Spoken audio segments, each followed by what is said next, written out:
Hi, and welcome to Two CPAs and the Mic, the podcast where we talk tax, finance, and all things related to business. Whether you're a business owner, working professional, or someone who wants to start a career in accounting, this is the podcast for you. Hosted by CCK Strategies partners Jeff Frable and Sarah Mays, we dive into relevant business and tax matters with working professionals to make these topics less intimidating, relatable, and dare we say fun? Let's get down to business. Welcome to episode 3 of Two CPAs with the Mic. I am Jeff Frable.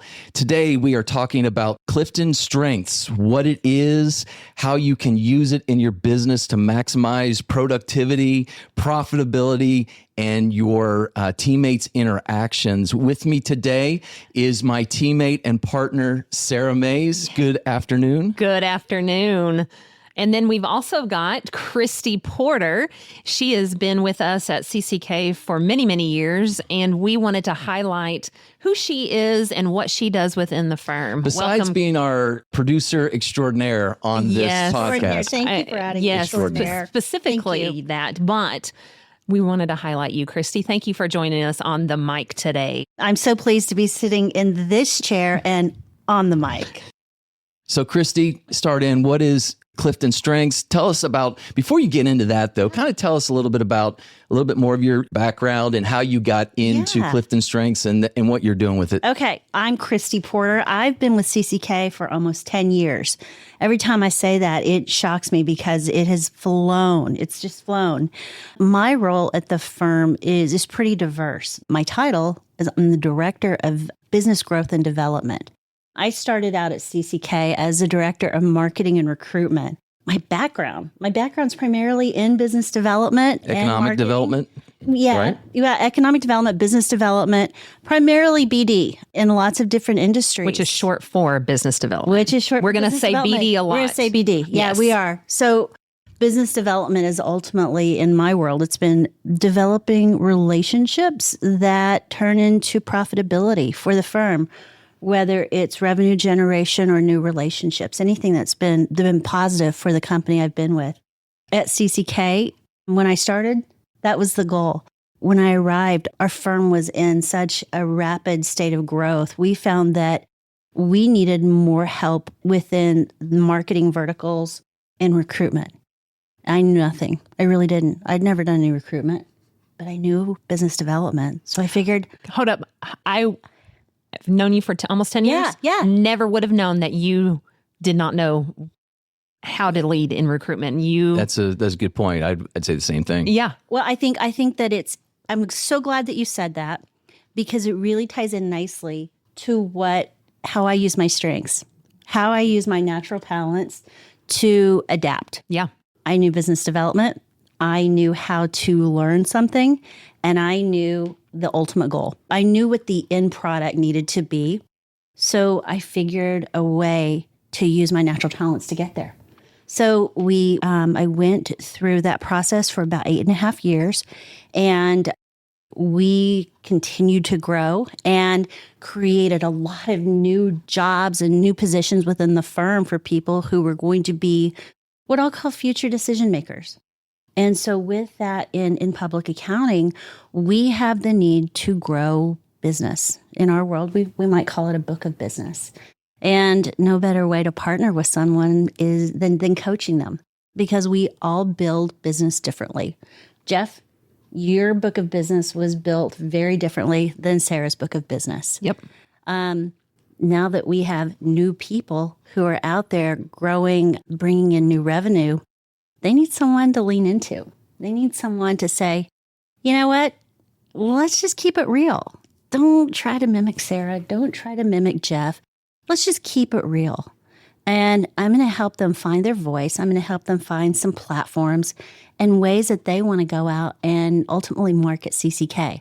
That's a lot of what I get to do. Oh, you've been fantastic at that. Like, I know that my journey to get into the business development role was I had to be very certain about it. I mean, I'll be quite honest, I had a fear that I didn't know how to do it. And you helped coach that fear out of me.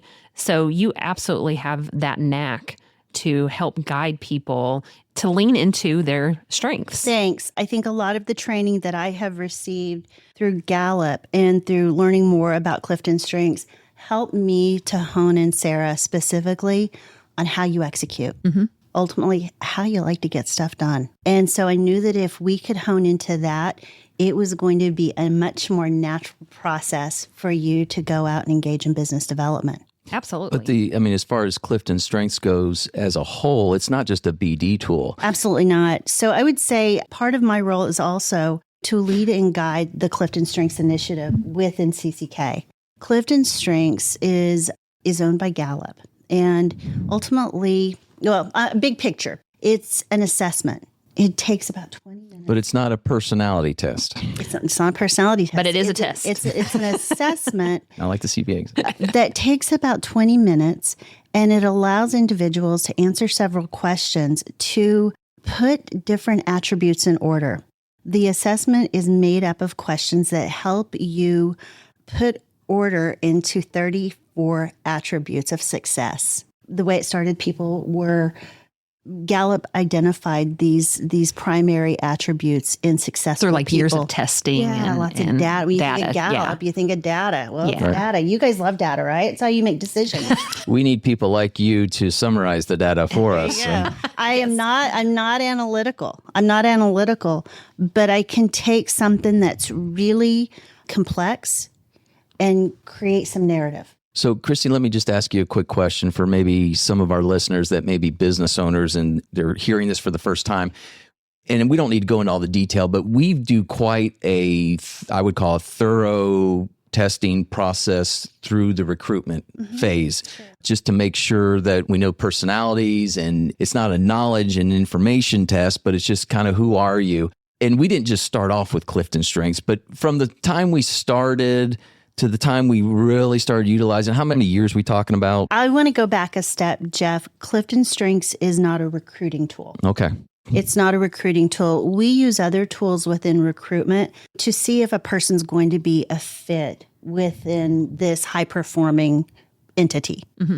We actually launched CliftonStrengths during the onboarding process, and we've been doing this since 2015. Okay. Yeah, since 2015. So shortly after you started, like it's one of the initiatives that you helped.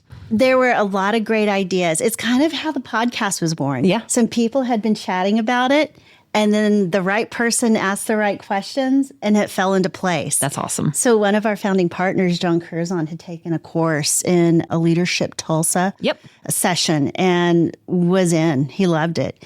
And I was in that session with him. He didn't have time. He didn't have time, and no one had the capacity. And so we started working with the gentleman, Adam Seaman, who is with Talent to Strength, and we started doing some training in-house. We wanted to do the training because, Jeff, you mentioned other assessments. I think what we liked about CliftonStrengths, it was called StrengthsFinder at the time. It's gone through some branding changes. What we liked about it, it was not a personality test. It wasn't a label. Right. It wasn't something that you could put on a piece of paper and say, this is what I am. We liked it because it fit our model of being a high-performing firm that really celebrated everybody's individuality. It's a sloppy way of saying we liked it because it helped us identify how people execute. Yes. Without relying on, Jeff, you are whatever your number one trait is. It helped people identify that Jeff's executing style is a little different than maybe some of his other partners. And what he brings to the firm and to the leadership body is very different than other people. And again, if you listened to our first episode, you heard us talk about our core values. CliftonStrengths fits CCK's core values because it aligns well with what we want to accomplish and making sure that people matter. And just to clarify, because you use the example of me or Sarah, this is something we use for everybody in the firm because everybody performs takes it, in a different way, and we need to understand that. Absolutely. It's one of you do it on day 2, I think. Yeah, you take the test or assessment. Our onboarding team has incorporated it into their first 2 weeks of employment. So it is part of the process. We have a teammate that actually goes through a high level of their assessment results and helps them understand that. And then my role within the firm is really training all of the teams together internally. And now this podcast is part of our launch to take it outside of the firm. We've been working with different people and helping business owners identify, what are we missing? And I think it's become really evident since 2020 when people started looking at our workforce, seeing that we had some challenges going from what is remote workforce? What does that mean? And so I think people have become very much more open-minded about different ways, and also understanding that maybe they don't know everything about their team. Well, I think just thinking about what you're saying, Christy, and we've joked on this podcast in our first 2 episodes about the age gap and me being 55 and being on one end of the Gen X, Sarah being on the other end. And there's different generations within our firm, like there are many other firms. And quite honestly, the generation that kind of came before me was just get the work done and do it. Yeah. And I can joke all day about the millennials or about the next generation and their views on work, and it's not like mine, but I feel like they're bringing to light some of these issues where, hey, I can do the work, but you need to understand who I am. Sure, and this absolutely. is where this tool helps in that process. It does. So you make good. a good point, because the premise of I could go into oodles and oodles of data about this assessment, but at the end of the day, it really comes down to, tell me a little bit about how you like to get stuff done. And if we don't have time to sit and get to know each other for a really long time, I can say, let me share my CliftonStrengths with you, and let me share how I use those in my job. But and also, I mean, this is a really good tool for somebody who sometimes has a hard time expressing themselves. I do. Amen. And Yeah. this has been a really great tool for me to be able to say, Christy, I can't articulate what I want to try and tell you. Here's a little bit about me from a talents and how I get work done. And it helps me find the words. Well, Sarah, you bring up a good point, because the definition of CliftonStrengths themes of talent are a little different than the Webster definition. So if I were to, Jeff, may I use yours? You may. Okay. So Jeff leads, his number 1 on his CliftonStrengths report is harmony. And you're thinking, harmony, wow, that's really cool. Yeah, I'm going to actually, while you're talking about, I'm going to look up what harmony means. A lot of people might say, well, I bet he must need peace to really function. And the coolest part about Jeff Frable is it's not him needing peace. It's a relationship building theme. But people who are exceptionally talented in harmony, they look for consensus. So ultimately, when Jeff walks into the room, he just brings it. So harmony from Webster's is the combination of simultaneously sounded musical notes to produce chords and chord progressions. That's the first definition of harmony. And then an arrangement of the 4 gospels or any parallel narratives which present a single continuous narrative text. So Vastly completely different. Yeah. So say it, put emphasis on that again. What does harmony mean people for Jeff? Exceptionally talented in the harmony theme look for consensus. They don't enjoy conflict. Rather, they seek areas of agreement. And Sarah, I want to go back to something you said about articulating. And I want to bring in what Christy was saying, again, for our business owners that are considering using something like this, or new teammates prospective teammates that might be taking this. It doesn't define who you are. It explains things. And so when I took the test and I saw that, my response was, that explains it. Yeah. I understand that. So now. eye-opening. Boy, It's so the power of words, right? Yes, right. When we provide this assessment for our teammates, they receive a 34 report. If you were to go in and take the assessment, you could take a modified version and get your top 5, what we call, which top 5? Yes. In our organization, we go all 34. So we know where all of the themes of talents are arranged. We're not afraid to look at the bottom 5 either.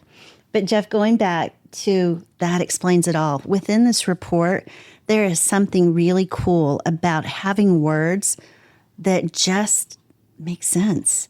It I think, allows us to have a little bit emotional freedom.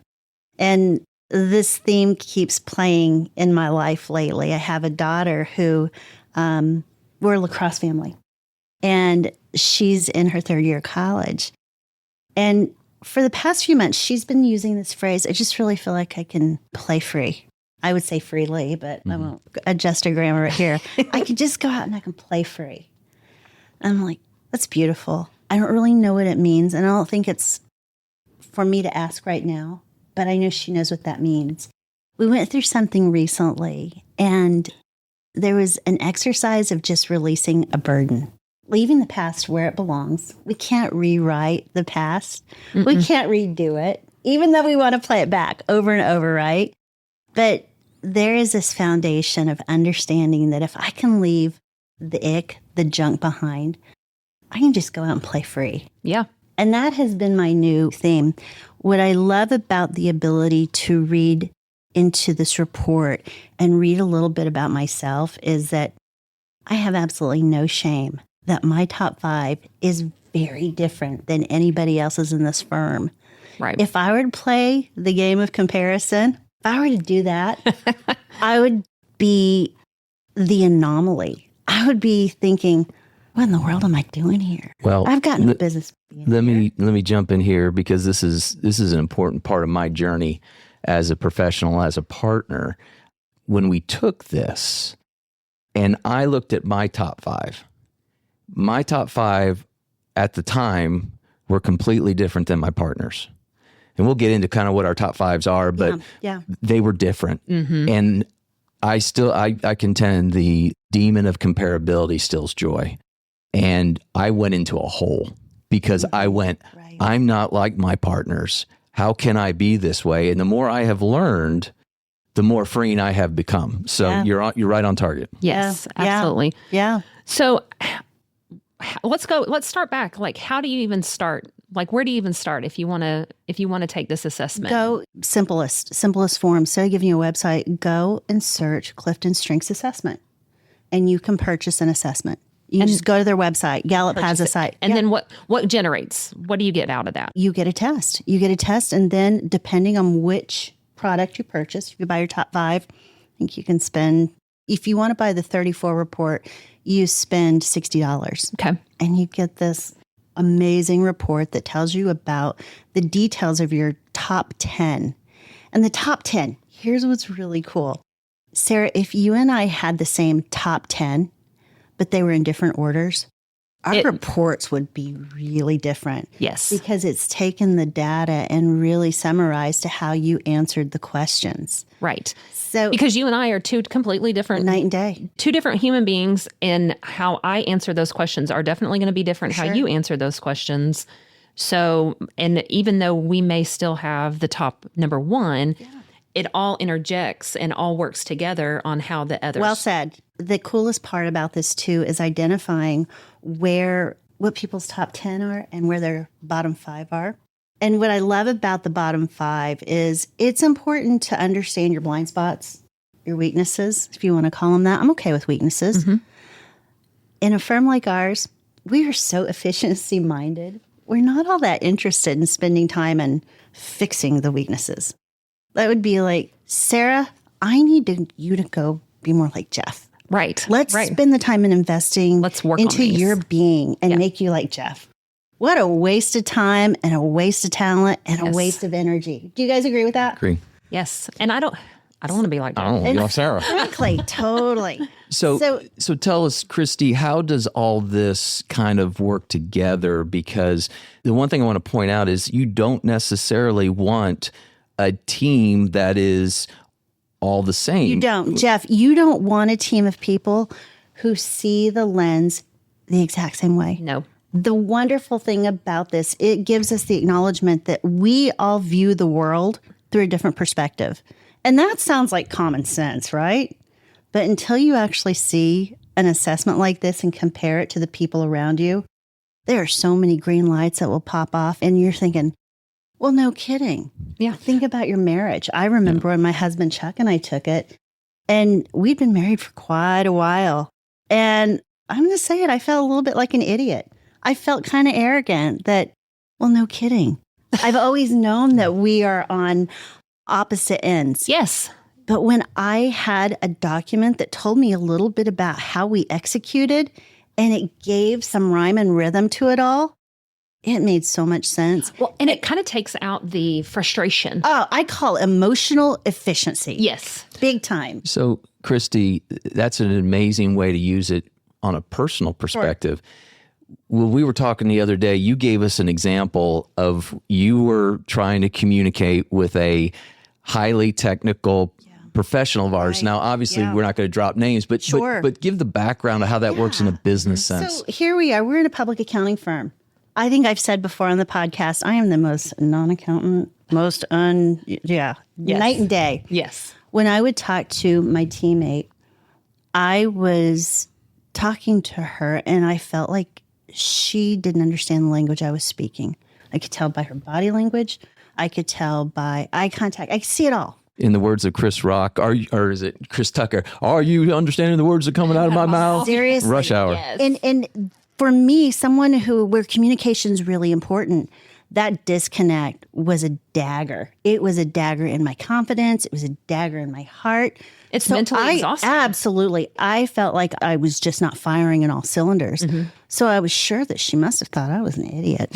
Right. I'm not going to go in there. She thinks I'm an idiot. I don't want to work with her. After we took this assessment, she was one of the first reports that I really dove into. And I found that in her top 10, her top 5 even, were more strategic thinking themes. Well, CliftonStrengths is made up of 4 domains: strategic thinking, relationship building, influencing, and executing. And this person, talk about polar opposites, we were. So what's your lean on if she's more executing, what silo are you leaning into? I'm a weird one. I'm exactly relationship building and influencing. Okay. I can go either way. And I asked the people at Gallup when I went to a training, why is it this way? And they're like, yours is, you can go either way. Mm-hmm. So very different. Once we saw this and I saw how she processed information, how she saw the world through different lens, I had such an appreciation. I had such an appreciation for her highly technical expertise. I had an appreciation that allowed me to see past what my insecurities were with communicating with her. And I can say the end result, she became someone who was a dear friend, is no longer here, and is still a dear friend. Yep. And it took away that silliness of the stuff that we get in our head. Because I can only see it through my lens, right? Well, my lens was telling me, you're just not firing on cylinders. You're not connecting. Right. And that was a burden to me. So I was willing to throw in the towel that we're probably just not people who should work well together. Right. Well, and as a business owner, you think the same thing. You may be so frustrated with a teammate. Absolutely. And you're just like, I'm not connecting with this person. I don't understand. And as a leader, or from a leader's perspective, you may just be like, well, I'm just going to fire this person because they just don't belong here. Or from another teammate, they'd just be like, my boss does not understand. I know we're not Ceci's boss, but they don't understand me. I'm just going to go find somewhere else to work. Yeah. Well, and it really goes to any kind of organization. It could be a business. It could be a board, a nonprofit board. Absolutely, Jeff. Anytime where people are working together. So, Christy, I want to, before we, if I was listening to this, I'd kind of want to go, well, what are these themes and what are these silos and stuff? Yeah. Before we kind of get into that a little bit more, you were talking about you can go to the website and you could pay $60. So I'm imagining that our recommendation would not be for business owner A to say, hey, all employees, go take this test and tell me what it is. Yeah. It's more, that information is good to have on your own, but if it's like looking at it, how do you digest it and implement it? So how does that happen? How do you practice it? I think once you have the information, you can read a report until you understand thoroughly. Sarah, we just went through the process of reading a definition. Mm-hmm. There's a process of observing. And once you read that assessment, it's pretty mind-boggling. Yeah. And having someone to lock arms and helping you walk through that is really important. And that's where I come in. That's what I do for our firm. And that's what I want to do for our clients or anyone who is, I'm going to say it, for a vulnerable leader who's willing to take a look inside of their organization and who really wants to get in to themselves. Know. Yeah, absolutely. Yep. Mm-hmm. And I think it takes a lot of courage to be that kind of leader. Someone who says, I'm really successful, but I'm finding that I may not know everything about my team, and this team is the future. This is the legacy of this baby, my business. And I want to know more. It's almost doing a heart check. It's doing a full diagnostic and taking a look. Right now, I'm in the spirit of vulnerability. CCK is going through something that I think our owners have been very courageous with. We are going through our first client satisfaction survey. Number one, the decision to do it. It's a big decision. We have no idea what's going to come back. Right. We know the good relationships we have, but for us to continue to grow with the upward aggressive trajectory that we've been on, we've got to be willing to take a look, to do a full diagnostic, right? We help our clients do that. Right. We're going to look in the mirror. And so that's courageous. Yes. Number one, we're doing it. Number two, we're taking in the information and we're addressing it. I don't know what it's going to look like. We're in the middle of it. We need to have another podcast and talk a little bit about that. But what we do with those results is really going to help us become better. And I think that's the goal at CCK, is that every single day we want to get better at what we do, whether it's the way we lead, whether it's the way we love, whether it's the way we serve, whatever it is, our area of expertise, we want to get better every single day. Right. I think for a courageous business leader to want to take a step into getting to know their team and understanding how they lead better, and frankly, be open to taking a look at a few of our blind spots. Yep. It could be a game changer, not only in the business environment, but really how they view their relationships. Right. So you mentioned in this report, you can either get the top 5, you can get all 34, and you're mentioning blind spots or ruts. Yeah. So how does that, in the report, in what you're getting and how you're dissecting this information, how it talks about the strengths, but what are some of how is it told in the report? It's different for everyone. Okay. It's different for everyone, Sarah. So for example, if I were to go in and take a look at your report, Sarah, you lead with relator. Right. It's a relationship building theme. And going back to definition, it's not what you think it is. Right. But we'll come to that. I'm going to scroll down. I'm going to look at your bottom 5. And your bottom 5 are woo, which means winning others over. It's an influencing theme. It's not something I would say that Sarah is known for. Nope. It's not. She's not interested in winning others over. Nope. Not that interested. Because we'll go back into my top 5 totally. too. Yeah, we'll go back in. We're going to start the opposite way. Yeah. Includer, which is relationship builder. An activator, which is influencing. You want action, you want moves, you want to keep things moving along. So that's in your bottom 5. Maximizer, give me something good and I'll make it great. And communication. Because they're in your bottom 5, Sarah, does that mean you don't use those? Absolutely not. No way. I mean, No I'm way. communicating right now. Could you be successful in your life if these were not themes of talent that you possess? No. Absolutely not. Yeah. I That could be just so means successful. This is not where you go naturally. No, yes, that's exactly Themes right. I of don't lean talent. into that naturally. Yeah. Right. Yeah. Themes of talent are just natural thoughts, feelings, and behaviors. It's where you go first. Yes. If we think that a set of words of 34 with some description is going to... And it's not a weakness either. No, it's just a blind spot. Yeah. It's not where you go first. Right. If we think that a report can describe the complexity of how we are made, then we're out of our minds. Yeah. And we have no business using it. Right. This is a great tool that helps us identify that other people see the world through a different lens. Let's go find out how they see it. That's what we would do. But then we would go back up, Sarah, and look at your top 5. Relator, analytical, deliberative, and intellection. Very different from what we just described. Oh, excuse me. The most important one in Sarah May's number 5, self-assurance. Fair, yeah. So if I were to choose, I'd say self-assurance is probably number 1. But hey, who's looking? But that's into different than the arrogant definition? or cocky Correct. or something like that. Sarah, what's self-assurance by definition of the CliftonStrengths theme? Okay, so you're confident in your judgment, decisions, and capabilities. I take risks, face challenges, and deliver results. I stay on course through distractions and obstacles. I'm resolute in nonconformists, and I embolden others to be self-confident. So, an example of that, is when Jeff and I were working together more closely in the early days, and Jeff would ask me questions.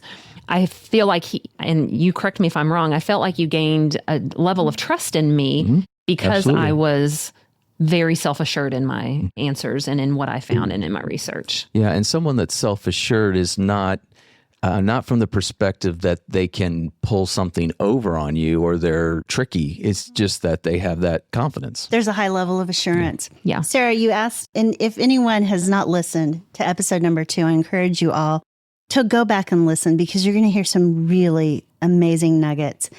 I asked Sarah a question about her attitude going into an exam.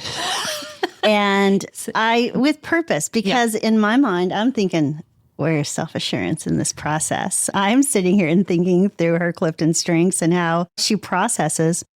And I said, Sarah, how'd you go in? And you said, oh, I was pretty cocky. Mm-hmm. I knew it. Yeah. I knew what I was going into. The result was a little different, but I wanted to know about your approach. Yes. And hearing it play out. What I love about what we can do with this assessment is bring overall self-awareness, not only within an entity and how it applies to each business's goals and their hopeful outcomes, Right. but really how we can connect with people and help them feel like they matter. I think a lot of times people will go into a rut when they feel unheard, when they feel that they have been dismissed, when ultimately they don't feel like they've been cared for. And I think in our world that everyone needs that. I think everyone needs to hear that their approach may be different. And adaptability is, by the way, a theme of talent.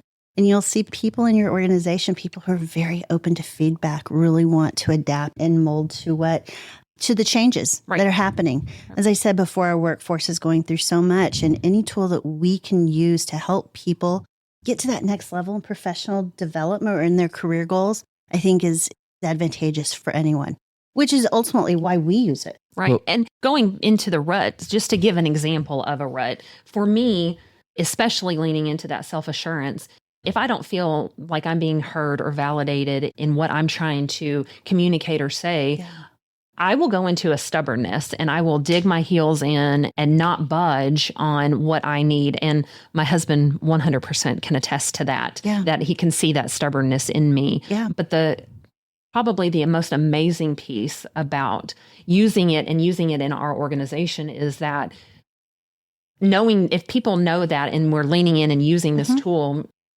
Jeff or Christy is going to sit there and be like, quit being a donkey and just hold back and let's really talk and dive in why you're being so stubborn. Absolutely. Well, the thing I was going to jump in there and say, and you just took it away. And Did she steal your thunder? Yeah, she did. And that's why I love having her as my co-host of this. But I was just going to point out that this is why you're so great tool. It also points out that there's bad things. I'm going to use that term, but there's bad things about that. And when you are in that rut, this is how you could come across. And so not only you be aware of it, but if I'm working closely with Sarah, be aware that this is where she could be in that rut. So just understand that's kind of how they operate. Not every organization operates the way we do, but most organizations, you have someone who is mentoring or coaching or supervising, whatever that term is. And this is a great tool for someone to identify if someone is acting a little off, their performance is off. In our world, they just kind of look like they're in a rut or they seem so difficult. If we have something to base it on and go back and look, it's a very easy conversation to open up with a little bit of empathy. Yep. Hey, Jeff, I've been noticing that you just seem a little off. And I'm looking through some of the past experiences, and this is what I'm seeing. And I could be taking this information directly off of your CliftonStrengths report to know how you naturally get things done, but it's off. It gives me a vehicle to tap in and say, how can I help? Do you want to talk about this? Or, Sarah, you're coaching someone and you notice they're a little off. It doesn't have to be necessarily someone who reports to you, but it could be your teammate. Right. And you could say, girl, what's going on? Yeah. Because your communication is rarely this off. Something's going on. Yes. And this is a time to come clean. You guys have both had that conversation directly with me and you knew something was going on. because you know how I operate. And it's that kind of trust and self-awareness that I think is the most important, because I didn't have to spend a week and pull myself out of that. I had 2 teammates that were willing to open it up and I could lean into, and it was gone within the hour. Well, and the cool thing too is it opened using this has helped, I think, to an extent, and we have been vulnerable. There's a comfort of being vulnerable, but this has just elevated and brought the vulnerability even more so. If we didn't have that vulnerability, that history and foundation of vulnerability, we wouldn't have been able to even get to that point. For sure. You 2 are partners. You guys are partners in this firm. You are both technical experts in what you do. How many times a day do you tell someone else, gosh, I don't know the answer to that? I don't Today? I don't know. Right. Yes. How many times are you comfortable saying, I don't know? And I'll be honest with you, I'm not really sure how to get there. Can we lock arms and kind of figure out a plan, and we'll build a plan and how to get there? So basically, we just admitted there's a problem. We're going to build a strategy on how to solve the problem. And then we're going to create something, a plan that's going to help us avoid that problem and just get a little bit better. Yeah. That's kind of our way. And I think a recipe for a lot of business owners' success. So Jeff, you asked me earlier, if a business owner or a leader is looking, why does this matter? I think that if people are any part of your organization, if people are more than widgets, then I think it's worth investing. This is one of many great tools that are out there.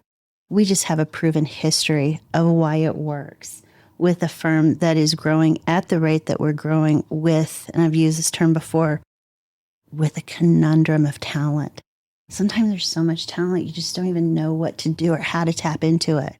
And if you have a tool that allows you to lean in a little bit, you get there quicker. Right. So let me ask you this question, Christy. When we're thinking about our audience, if it's a current teammate, they may be going, oh, so that's why I took that assessment. We've gone into details. If I'm a business owner, why should I consider this?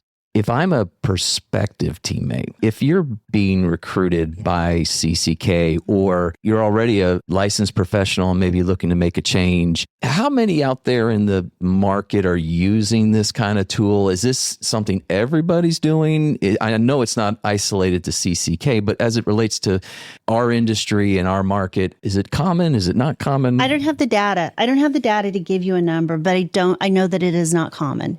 I know that it is not common for people to invest in the way that CCK invests in future professionals. And what I mean by that, if I'm someone who's identifying what's important to me in my future, if I'm someone who wants to be more than a number, if I'm someone who has high drive and I want someone to help me identify this career path, if I'm someone that just I'm going to start here, but I don't really know what I want to do. I don't have a 5-year plan. You want someone who is willing to invest into you and get to know you to help guide and direct you. Right. How many people have you guys invested in who no longer work at CCK? Oh, tons. And was that investment still worthy? Sure. Oh, absolutely. Yeah. Absolutely. Because everybody's here for such a time as this. Yeah. And if they're here, we're going to invest in you. Yeah. And it's even if they have left and are on a different chapter of their journey, I know they're utilizing those tools. We have some people way or who another. we've left who we've maintained relationship with and have called and asked me about their CliftonStrengths. Hey, do you mind? Do you have 5 minutes? Absolutely. Absolutely. So we want it to be an important part of how we grow professionals at CCK to create the self-awareness. We use it as a performance tool because it does align with our core values and being GREAT, great. But we also want it to be something that helps overall self-awareness. Yep. Well, and I want to circle back to earlier in the discussion where we said this is not something that we just implement on a senior level or a manager level or a partner level. Right. It doesn't matter if you are full-time, part-time, Intern. You hybrid, bet. remote You bet. in our team. Everybody, because if you're remote, which we do have some, Yeah. or hybrid, there's different elements of the way that those individuals and teammates work. Jeff, I'm going to say it may not be popular, but I think it becomes even more important to use with people who are hybrid or remote because you can't see them. You can't see them, but it is a great shortcut. And you want them to be part of the team. Absolutely. Yeah. And you want to identify if something's going on, and you want to be able to help guide and direct them through the process. Okay, let's get into the mechanics of how do we use it at CCK. Like we've talked really good level of what CliftonStrengths is and the strengths and the talents in there, the mechanics of it. So where did we start in taking the assessment and then funneling it out and having everybody know what their strengths were? So we started back, a little history. We started back in 2015. We started back then with all of the firm taking the assessment. We have grown now to a firm 130 people, and each person takes the assessment. Once they go through an overview with one of our teammates who's actually on our HR team, she goes over that. We go much deeper. That's when I step in and working directly with teams. At CCK, we have 3 main divisions of production. We have tax, assurance, and client advisory services. Within those divisions, there are multiple teams that have team leaders.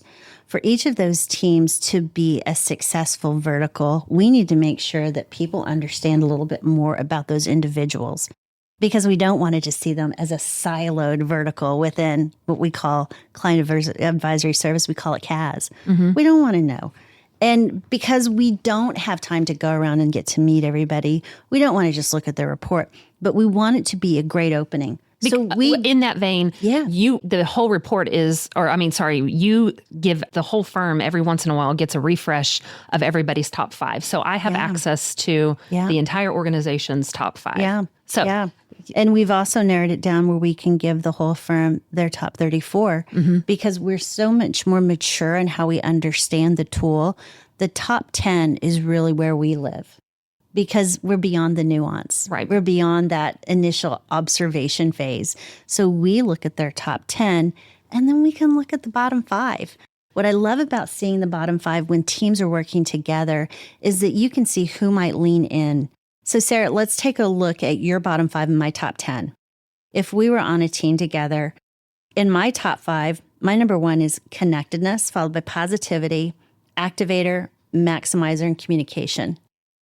Does it sound like I just repeated your bottom 5 to you? 100%. So if we were working on a project together, you think we'd do pretty well if we lean in? Yep. Exactly my point. Yep. Exactly and that's what you do in the teams. Yeah. You go through and you talk with the team leaders and everybody working on that team. Yeah. How they all interact. And I coach the team leaders a little bit more. If we've gone through one session together, we can go back and do a refresh and learn a little bit more about the pain points. And it's really easy to help guide and direct. It's not about pointing out the pain points of individuals, but it's identifying what might be a little broken in the system. Right. And that's where it starts to get really cool. Yes. Yeah. Well, Christy, I think this has been a great conversation about CliftonStrengths. It's obvious you have a wealth of information and knowledge on this topic. And we've addressed this in our first episode about why we're doing this and who our target audience is. And the last thing we want to do is a sales pitch. But there may be a potential teammate out there, either out of school or not very happy with where they are professionally, or a business owner, and they're like, I'd like to know a little bit more about this. How could they reach you? Reach out to CCK. It's easy to just email the podcast, which is podcast@cckcpa.com. Even better, email me directly or call me. CCK CPA is our website. Phone number is there. But I can be reached at Christie, KRISTIE, @cckcpa.com. Communications is my top 5. Yes. She'll communicate all day long. I am used to asking a lot of questions, and I'm used to answering a lot of questions. So I would happily engage in any way that I can add some value to a business owner or another professional who's just looking. And I don't think we've said, but you are certified. I went to through, teach. yes, and I went through the Gallup certification training, and I also went through Talent to Strength. So they're a little different, but ultimately it's the same language and understanding it from a much broader point of view. Yes. Good deal. Well, we hope our goal and our desire is that everyone that's listening to this gets some information, gets encouraged, gets knowledge, and finds out how they can better move forward as a professional or as a business owner. And so I definitely think this is one of those things. I know we've benefited as a firm. There's many others that can benefit as well. So I think with that, we'll wrap it up, this podcast episode.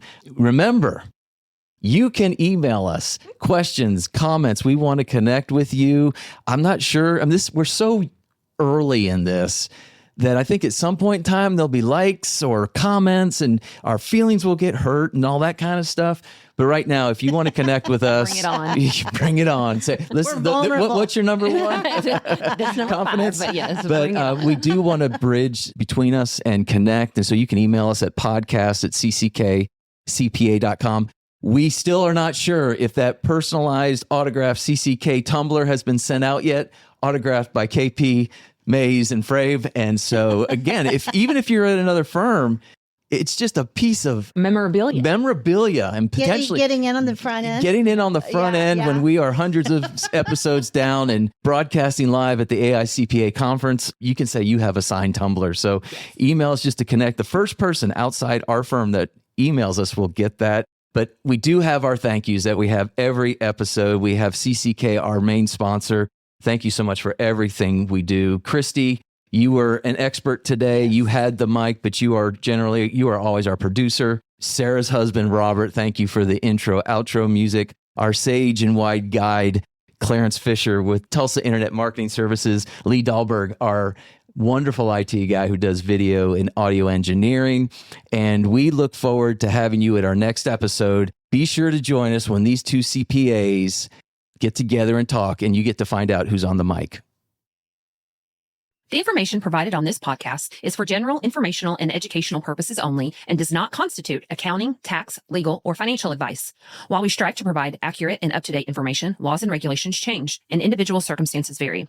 Always consult with a qualified CPA or professional advisor before making any financial or business decisions. The views expressed by the hosts and guests are their own and do not necessarily reflect the opinions of any organizations they are affiliated with. Listening to this podcast does not create a client-accountant relationship. By listening to this podcast, you acknowledge and agree to those terms. And that's a wrap for this episode of Two CPAs and the Mic. If you found today's episode helpful, please subscribe, share, and leave us a review. Have questions or ideas for a topic? Reach out. We'd love to hear from you. Email us at podcast@cckcpa.com.